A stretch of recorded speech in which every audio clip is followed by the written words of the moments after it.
Daqui a pouquinho a gente começa, tá?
vamos dar continuidade então.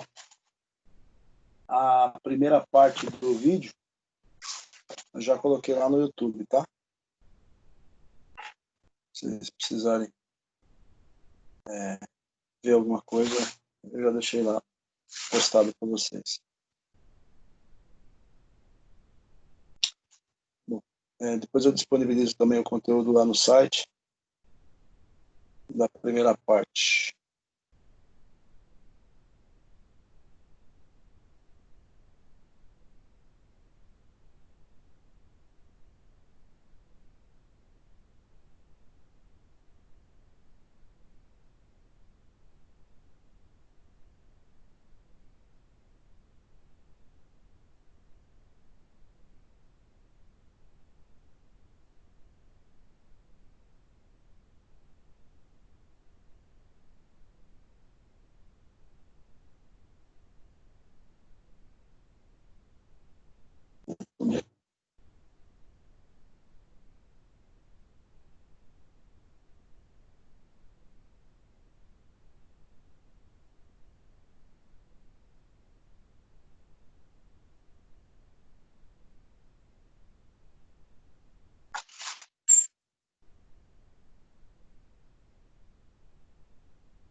Bom, então vamos lá, vamos dar continuidade aqui. Preciso explicar mais umas partes para vocês.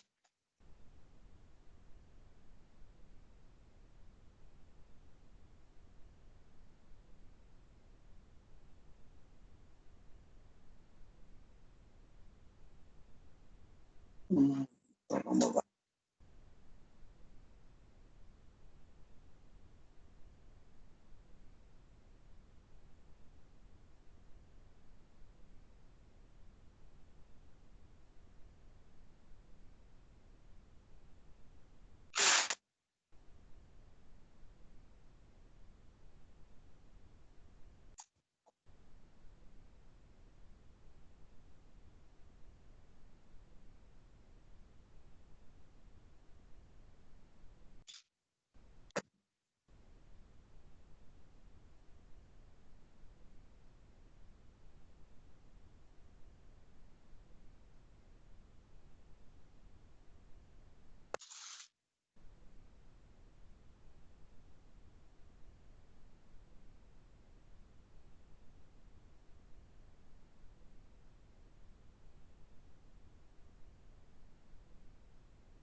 Estou dando continuidade aqui que eu estava falando.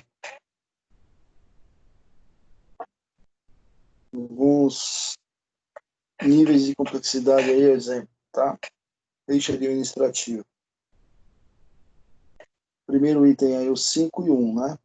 Então vamos no 1 aí primeiro. Executa atividades seguindo procedimentos e padrões pré-estabelecidos, solicitando orientação quando necessário.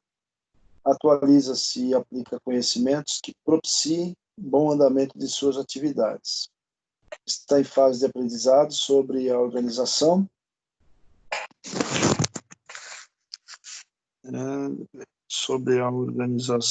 e seus processos, e necessita de orientação profissional, de profissional mais experiente, e recorre à ajuda quando necessário. Então, essa aí é a primeira parte, né? Ou seja, quem está no nível 1 do eixo administrativo, com os níveis de complexidade. E aí, o que significa isso? Aí, quem estipula, né, essa parte de complexidade com relação ao índice de avaliação de desempenho ou de competência é o RH, né? Então, tem que ver aí como que o RH vai querer medir para fazer uma análise de desempenho aí para os seus colaboradores do eixo administrativo, né? Então, é quem tem aí uma orientação profissional, quem está na fase de aprendizado, né? Se assim a gente pode dizer que é possível ainda ter aprendizado dentro das empresas. Claro, aprendizado a gente vai ter todos os dias, né? Mas eu digo assim, fase de aprendizado, porque algumas empresas querem os funcionários prontos já, né? Quer a pessoa pronta, e não necessariamente que vai dar chance para ela ficar fazendo um teste para estar aprendendo. Aprendendo o serviço que você logo pega e você está desenvolvendo, né? Um momentinho só.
Bom, vamos lá. Então, quem tem aí um processo aí inicial do eixo administrativo, a empresa vai implantar aí o que ela quer medir, né? Já no item 5, é o mesmo caso, só que já é o topo. Contribui para a definição dos objetivos da área e acompanha o andamento do plano de ação, bem como as metas e indicadores. Observa que é um nível já bem mais gerencial. Analisa cenário externo à organização, visando a identificação e internalização das melhores práticas para a área, onde, de novo, essa partezinha em preto aí que está grifado, né, já é quem está na área de gestão mesmo. Coordena tecnicamente processos e ou projetos que possam envolver diversas áreas da empresa, considerando a integração e interface entre os diversos processos e áreas da organização. E o último item aí, propõe soluções técnicas com foco na melhoria contínua dos processos da área, considerando seus impactos e reflexos para a organização como um todo. Então, observe que a matriz de complexidade depende do nível do eixo, né? Então, primeiro nível, segundo, terceiro, quarto, quinto. Claro que por cara fazer um quinto, todos esses itens aí, ele vai precisar do item 4, ele vai precisar do item 3, do item 2 e do item 1. O que significa que ele vai precisar dos demais? Vai precisar de uma equipe, né? Para ele poder definir objetivos da área, por que aquela área tem que existir na empresa, analisar o cenário externo, né? Concordar tecnicamente com processos ou projetos, propor novas soluções técnicas para a empresa, mostrar por que aquela área tem que existir dentro da organização, né? Isso aí é papel do gestor, como eu estava dizendo anteriormente, que ele vai ganhar mais naquele setor, vai, mas a responsabilidade dele também é maior. Ele pode até não mexer muito com papel, não mexer muito com computador, é aquele cara que fica saindo muito, quase você não vê ele no lugar dele, mas porque ele está resolvendo problemas. Então, ele depende de toda uma boa equipe estruturada para dar todo esse suporte para que ele possa desenvolver tudo isso que está sendo colocado aí e outros mais. Isso é só um exemplo, tá bom? Descritivo de competências, exemplo, né?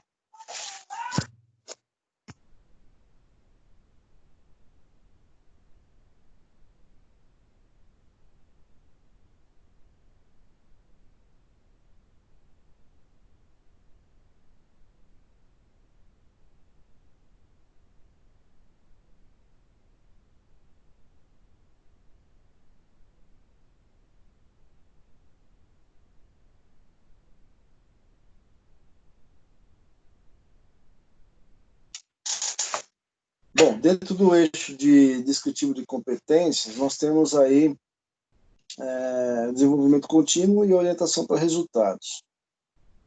Aí é um comparativo também do primeiro item, né, da primeira faixa, e até o nível mais alto, que é o nível 5. Não necessariamente que a empresa tenha que ter 5 níveis, ou que ela tenha que ter 3 níveis. Aí cada empresa vai estipular o percurso que cada funcionário tem que ter para chegar ao topo, né? Então, aí quem está no nível 1, registra, sistematiza e dissemina conhecimentos relacionados às atividades sob sua responsabilidade, troca informações com outros colaboradores relacionados às suas atividades, realiza atividades de suporte geral à área com qualidade, evitando retrabalhos e desperdício de recursos.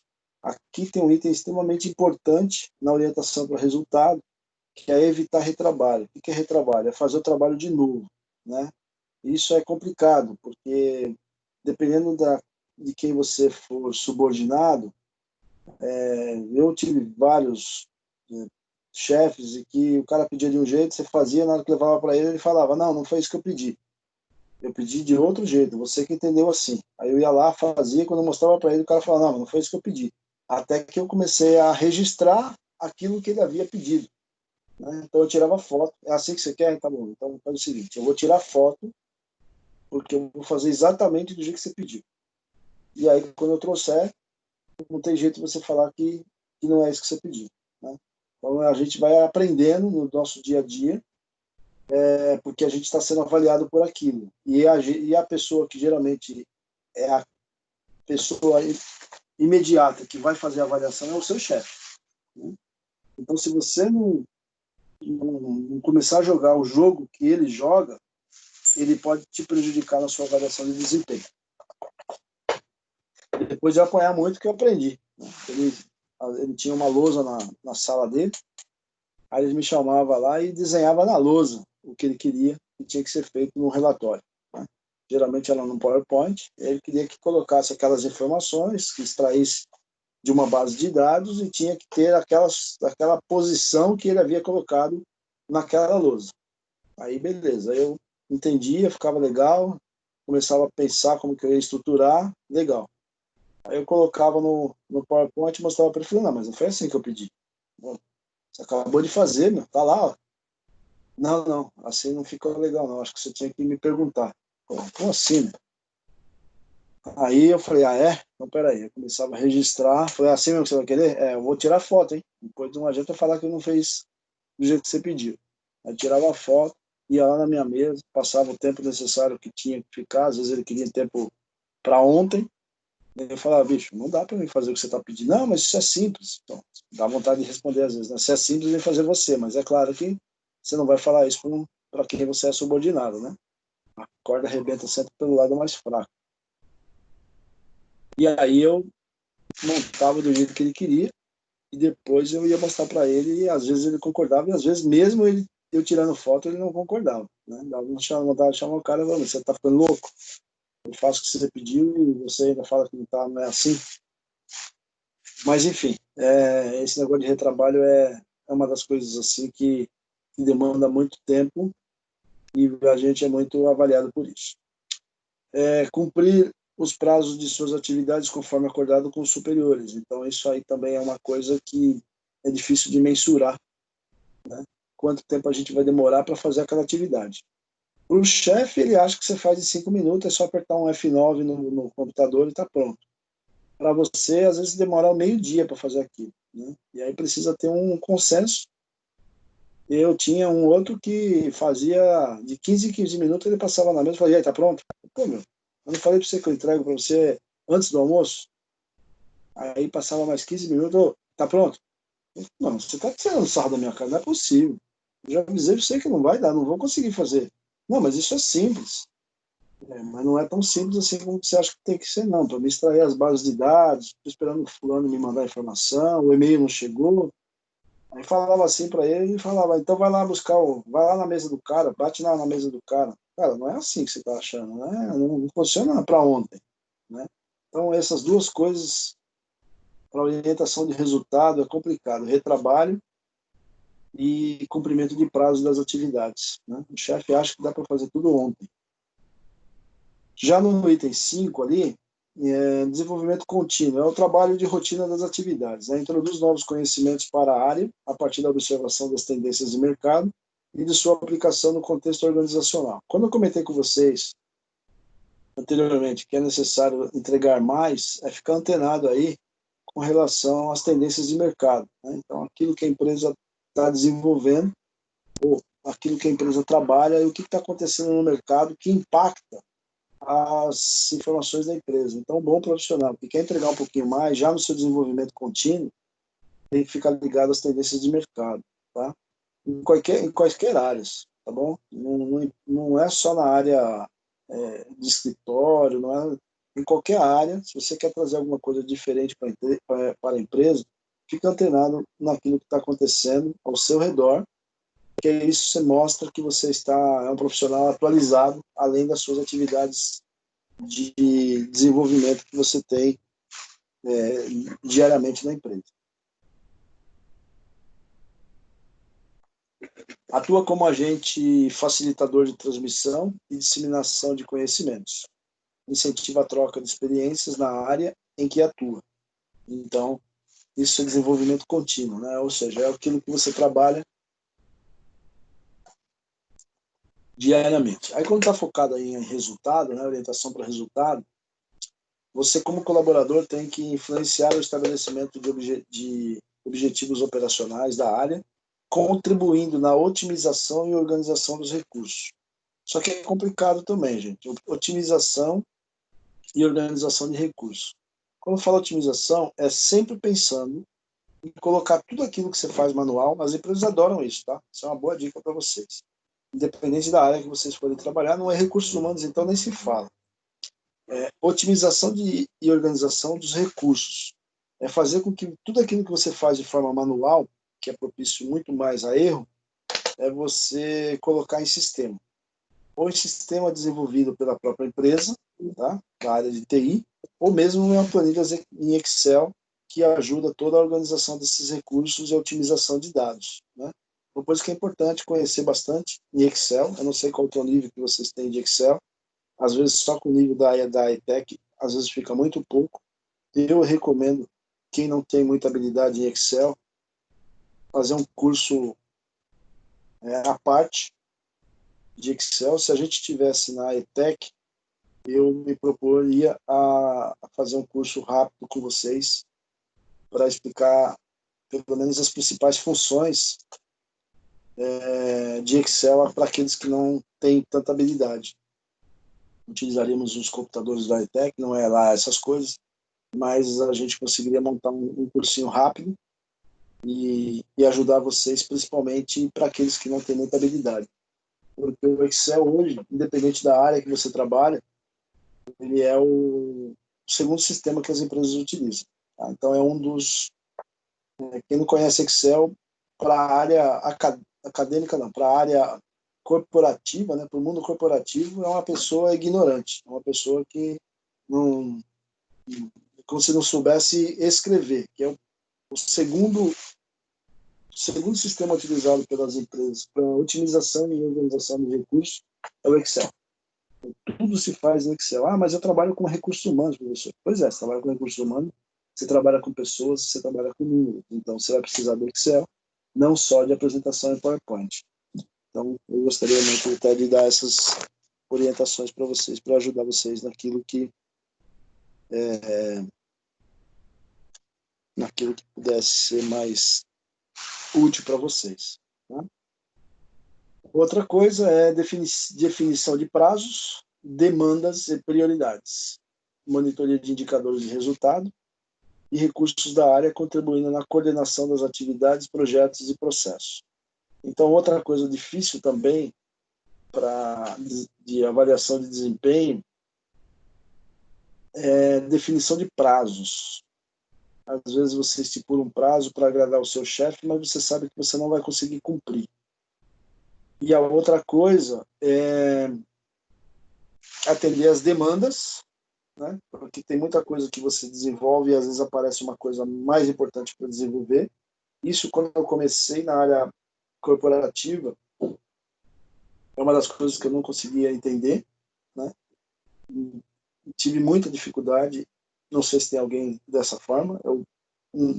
Para mim é assim, se você começa uma coisa, você tem que ir até o fim e terminar.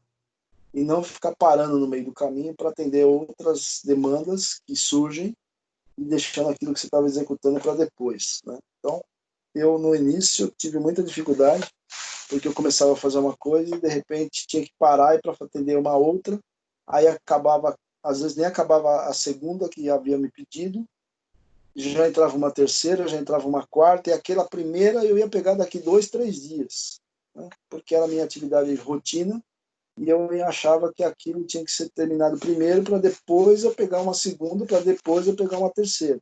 E na vida de trabalho, de rotina de trabalho, não tem essa ordem, né? Tem que definir prazos, tem que definir demandas, e nem sempre isso é possível, né? E ver principalmente aquilo que é prioridade.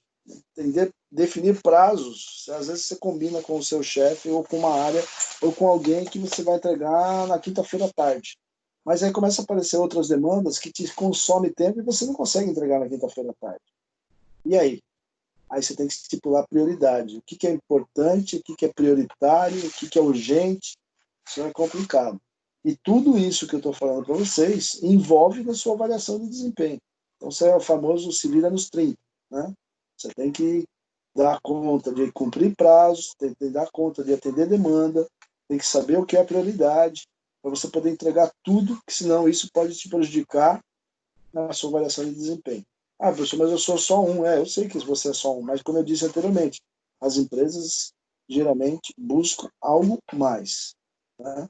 Então, estipular prioridade, dizer não às vezes é importante, porque senão vai sobrar para você.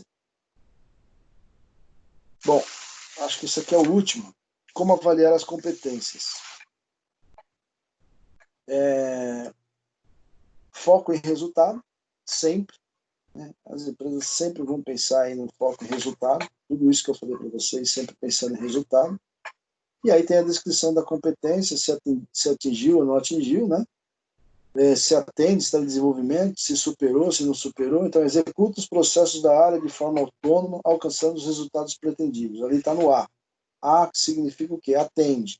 Então, é como se fosse uma lista, e aí é onde o RH, ou a área responsável para esta avaliação de competência, fizesse isso de funcionário para funcionário. Aí depois tem, atende clientes e parceiros fornecendo orientações, soluções com base em diretrizes técnicas. D, em desenvolvimento. E ali tem a descrição do que significa cada uma delas, né?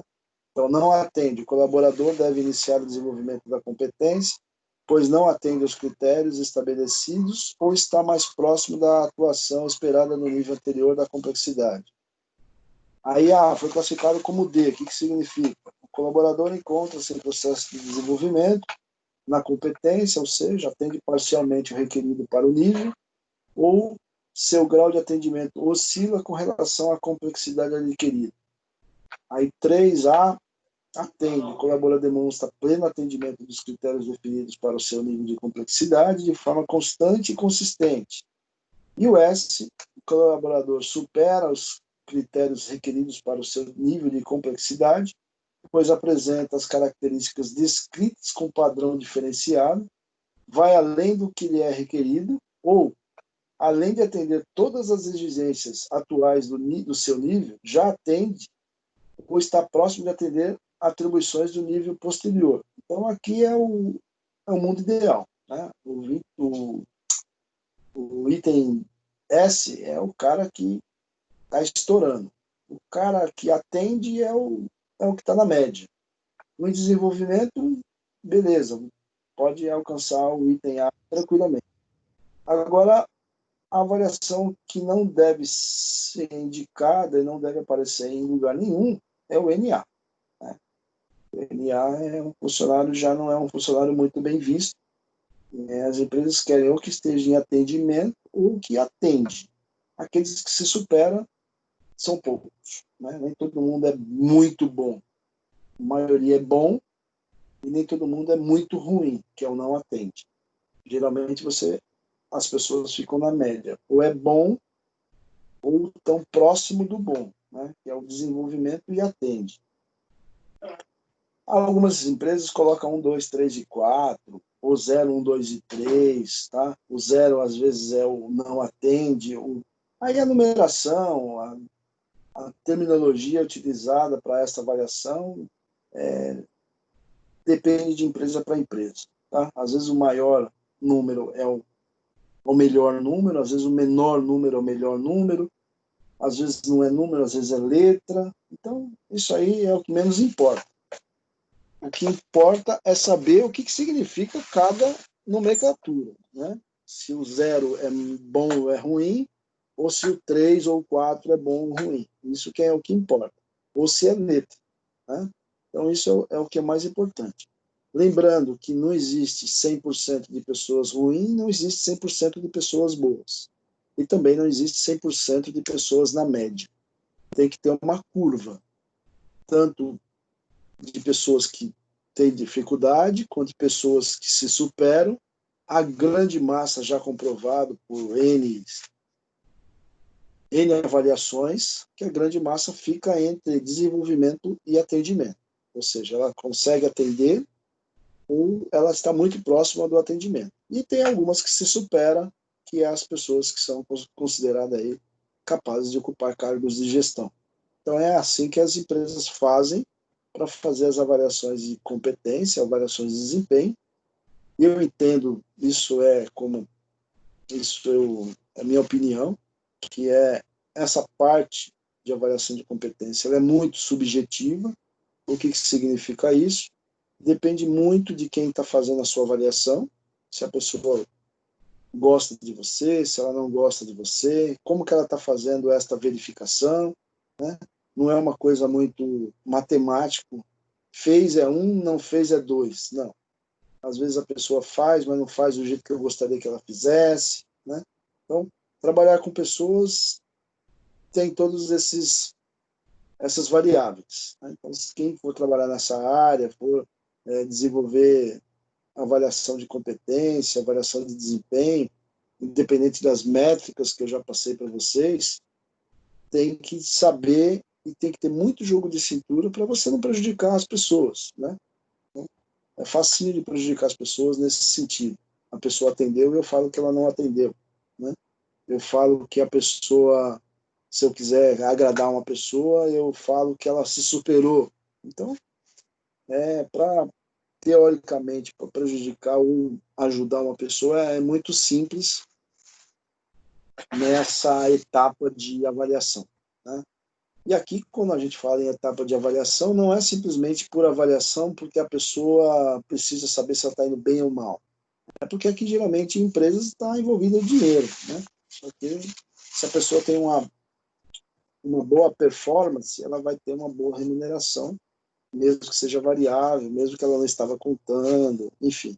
Se ela tem uma baixa performance, ela vai ter prejuízo também financeiramente. Então, isso tudo, né, tem um pouco de politicagem aí nas empresas, pelo menos as empresas que eu passei, sempre tinha um pouco de politicagem. Tá? O Centro Paula Souza, no caso de professor, ele também tem uma avaliação de competência.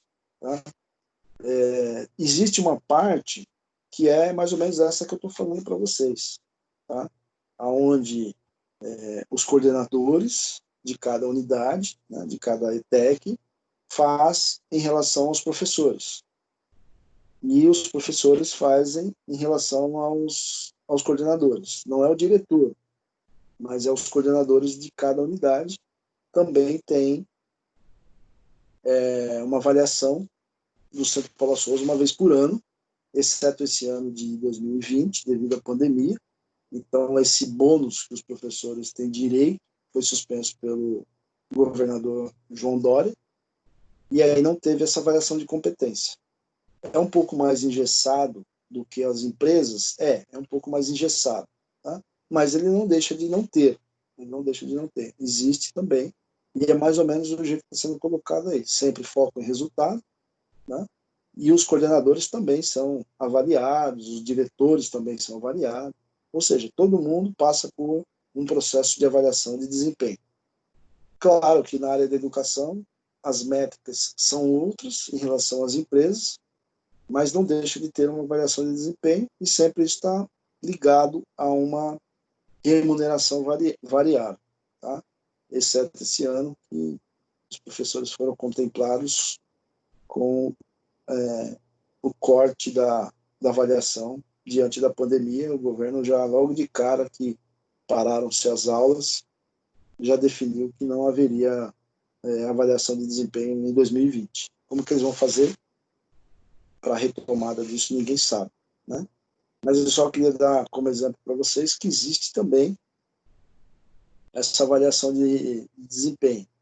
Claro que, no caso do Centro Paula Souza, existem outras métricas que é um pouco mais engessado, que não depende exatamente do desempenho da pessoa, né?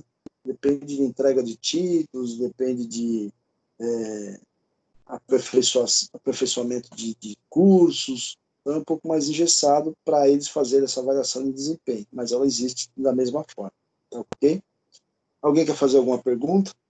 Todos esses itens que eu estou comentando com vocês, o que a empresa vai avaliar, o que ela não vai avaliar, isso tem que estar passando através de um processo de feedback que você já deve ter estudado em alguma disciplina, né? Então, o gestor tem que, em algum momento, comentar, né, comunicar tratar, levar essa informação, não a público, mas individualmente a cada colaborador, o que ele está sendo avaliado, aonde que ele tem que melhorar, aonde que ele está indo muito bem,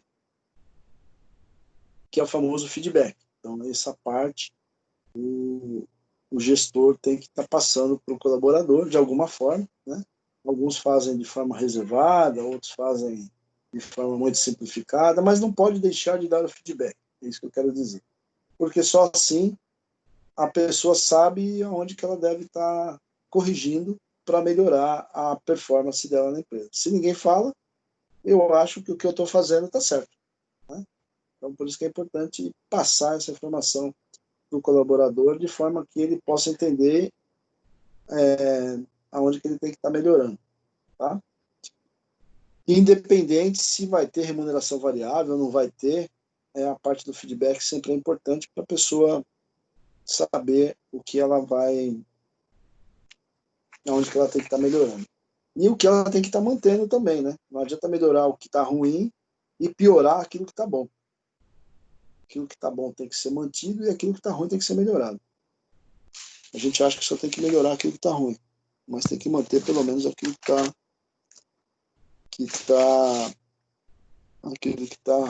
bom, né? Isso também é extremamente importante. Acho que às vezes até é mais difícil manter aquilo que está bom do que melhorar o que está ruim. Em algumas situações eu até vejo que isso é melhor, às vezes, melhorar o que está ruim do que manter aquilo que está bom. Bom, alguém tem alguma dúvida?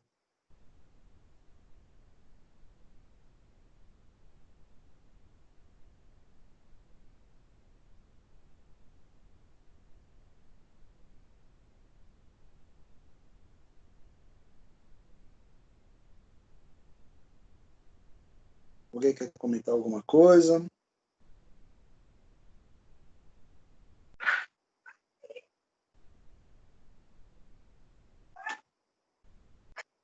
Tá bom. Então é o seguinte, para a próxima aula, vocês podem fazer isso em dupla, tá? Para a gente poder discutir bastante com relação a isso. Sabendo aí que eu expliquei 1h30, mais 20 minutos, mais 50 minutos aí. Não, 50 minutos não, mais uns 30 minutos. 1h e quase 2 horas aí explicando aí para vocês sobre avaliação de competência, mais da semana passada. Então, a gente vai fazer uma avaliação de competência utilizando esse vídeo de inseto,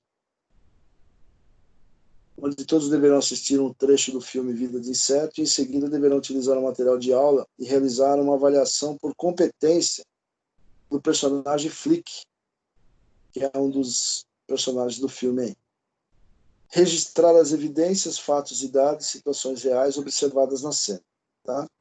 E aí eu elaborei algumas perguntas na sequência, e aí para não ficar extenso, vocês podem fazer isso em dupla, e a gente vai apresentar na próxima aula isso. Professor, essa apresentação é por slide? Não precisa ser por slide, não, tá? Pode ser também por slide, pode ser só falado, do jeito que vocês quiserem. Não vou exigir que vocês façam nada por escrito, não. Se vocês quiserem simplesmente contar, pode ser também. Só que como eu preciso aplicar atividades para vocês, eu tenho que inventar algumas coisas para vocês participarem, né? Eu vejo que nessa aula vocês participam muito pouco. TCC vocês participam mais, mas nessa aula vocês participam muito pouco. E então eu preciso colocar vocês para fazer alguma coisa, né? E aí, diante dessa explicação que eu dei aí sobre avaliação de competência, nós vamos utilizar esse vida de inseto e vamos fazer algumas referências como se tivesse dentro, é uma simulação, tá? O filme Inseto retrata a organização social de uma sociedade de formiga, cuja hierarquia e papéis sociais são rígidos. Por sua vez, formigas eram subordinadas aos gafanhotos. todo ano, no mundo dos insetos, as formigas são manipuladas pelos gafanhotos, que todos os anos exigem uma quantia de comida. Se as formigas não... Está cortando ali. Todo ano, no mundo dos insetos, as formigas são manipuladas pelos gafanhotos, que todos os anos exigem uma quantia de comida. Se as formigas não cumprirem essa exigência, os gafanhotos ameaçam atacar o formigueiro. Então, assim, é uma referência muito legal, porque formiga, ele é um inseto, né, considerado um inseto, bastante organizado. Você pode observar, né, às vezes a gente não dá muita atenção a isso, mas quando eles pegam um inseto, um bichinho, uma barata, alguma coisa, parece que tem alguém que chama a responsabilidade para si, né? Quando a gente vê assim o chão, nem sempre tem que ser em lugar sujo, ou, enfim, em terra. E aí parece que alguém faz uma reunião, né? E aí fala, você carrega isso, você carrega aquilo, você carrega aquele outro, enfim. Eles têm as formigas têm uma certa organização. E aí o que acontece? Nessa vida de inseto, os gafanhotos é que eles tomam conta, porque eles são os maiores. Então, as formigas são manipuladas por eles, e aí tem que fazer o que o gafanhoto quer. E nem por isso as formigas deixam as coisas não acontecerem, né, para ameaçar o seu formigueiro, enfim. É um filme que tem vários capítulos na internet, né, no YouTube tem vários capítulos, mas se vocês pegarem uma parte deles, vocês já vão conseguir associar naquilo que eu estou pedindo. Diante disso, aí eu montei algumas coisinhas aqui, algumas perguntas, e aí é onde que a gente vai estar discutindo e cada um vai ter uma visão diferente, pelo menos eu acho.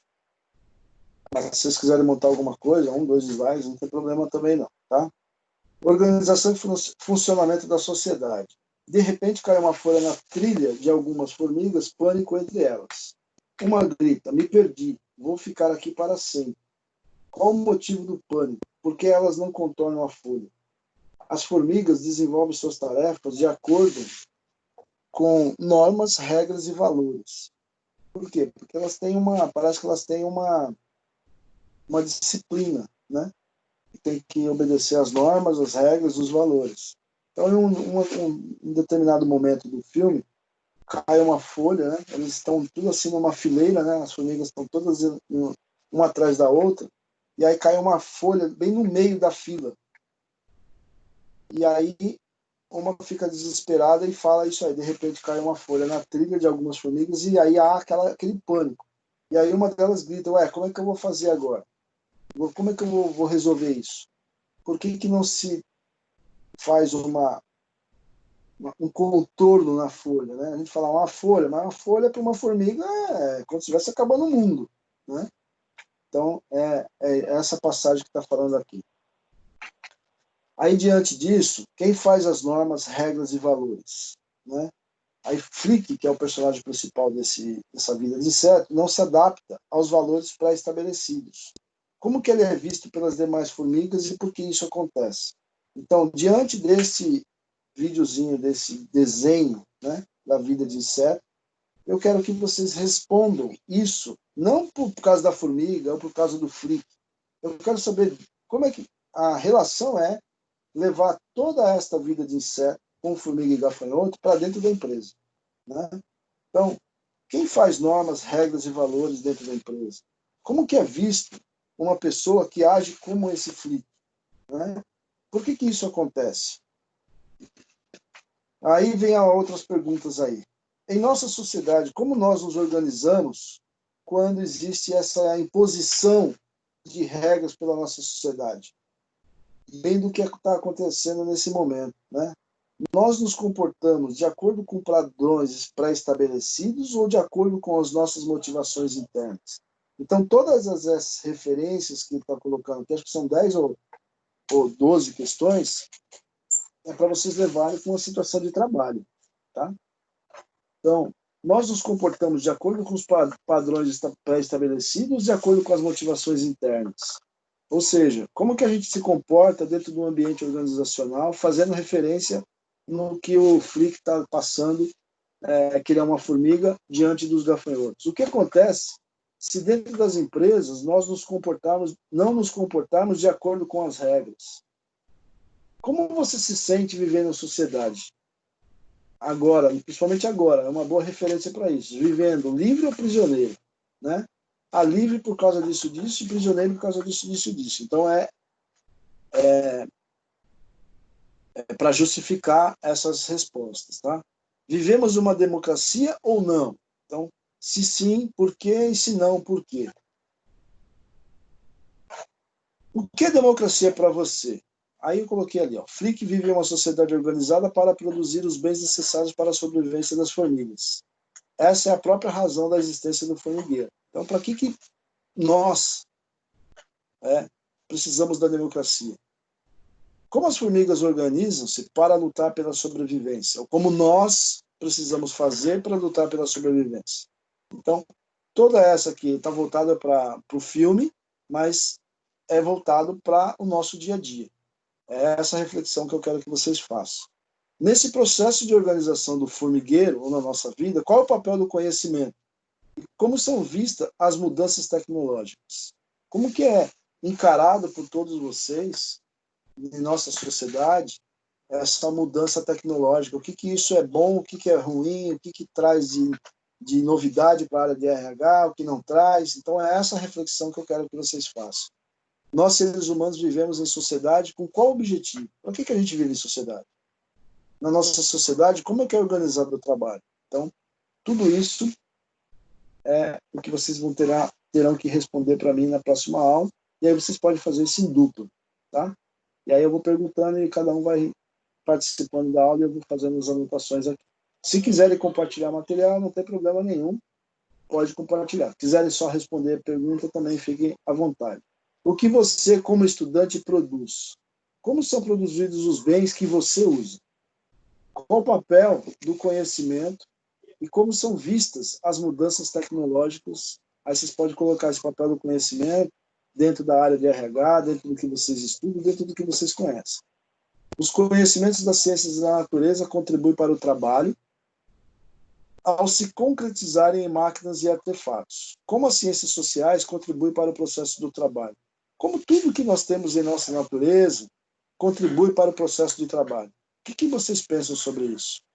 E o que diferencia a atividade desenvolvida pelos homens,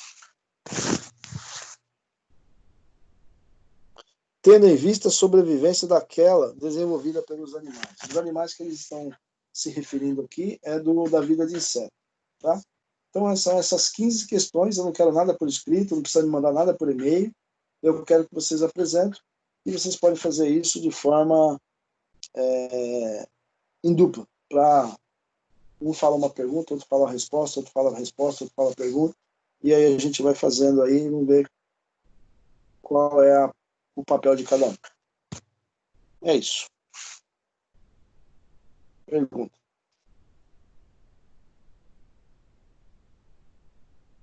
Professora, eu estava pensando em jogar essas perguntas no Word, mas aí o senhor quer que anexa em algum nas tarefas, sei lá? Fica à vontade. Pode jogar sim, sem problema. O senhor vai deixar em tarefas sobre Não. Vocês filme? montam aí, e aí vocês fazem o que vocês quiserem. Eu não quero resposta por escrito, eu quero que vocês falam. Ah, tá. Então tá Vocês bom. podem montar alguma coisa, como vocês podem simplesmente montar para vocês aí, e quarta-feira que vem vocês vão falando. Não tem necessidade de me entregar nada. Ah, sim. Tá certo. Pode fazer em dupla, não tem problema nenhum. Tá certo. Perguntas?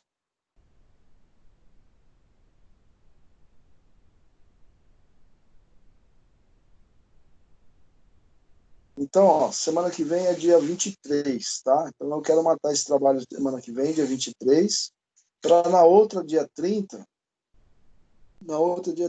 né? Depois a gente vai ter mais duas. Vocês já estão na fase final aí do TCC.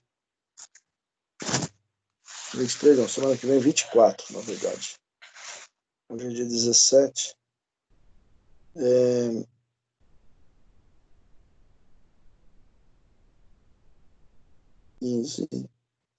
É, uma quarta-feira antes da apresentação final, eu queria separar para o TCC para vocês fazerem uma apresentação,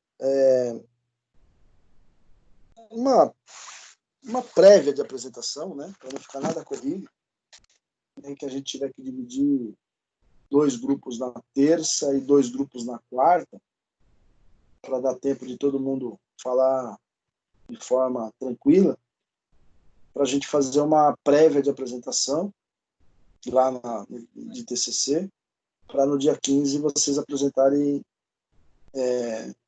de forma definitiva o TCC, né? Mas só na terça-feira eu não consigo fazer isso, porque o tempo é extremamente curto e aí eu tenho que usar a aula da quarta para estar fazendo isso. Então, eu acho que dá para a gente fazer isso que eu estou pensando, né?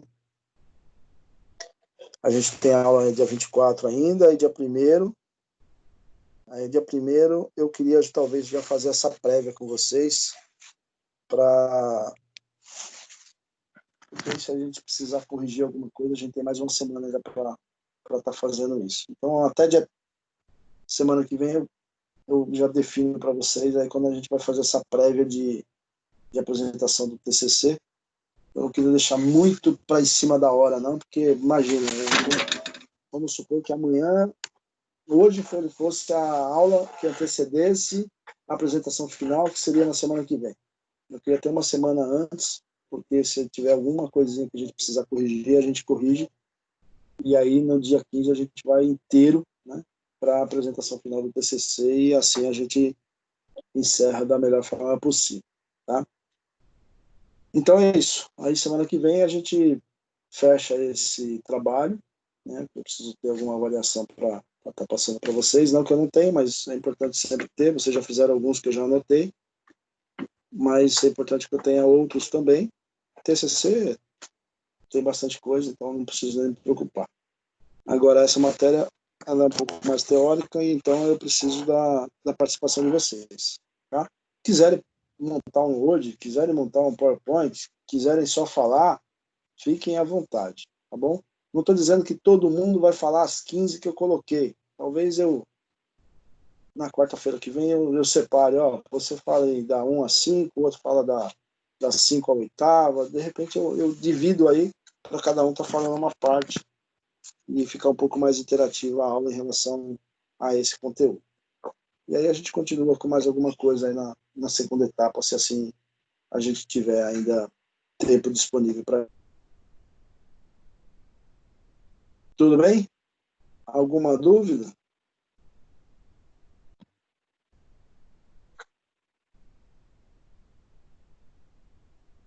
Tudo bem, professor, ficou tudo claro. Beleza, então.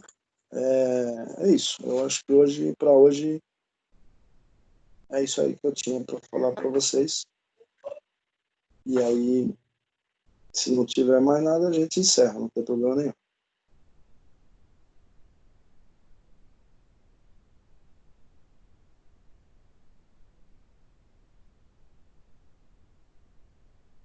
Tá bom, então. Boa noite para vocês e obrigado aí. Essa parte também eu vou estar disponibilizando lá no YouTube. E aí fica lá. O TCC já coloquei lá de ontem. A primeira parte de hoje também já coloquei lá. E vou colocar essa segunda parte aí também.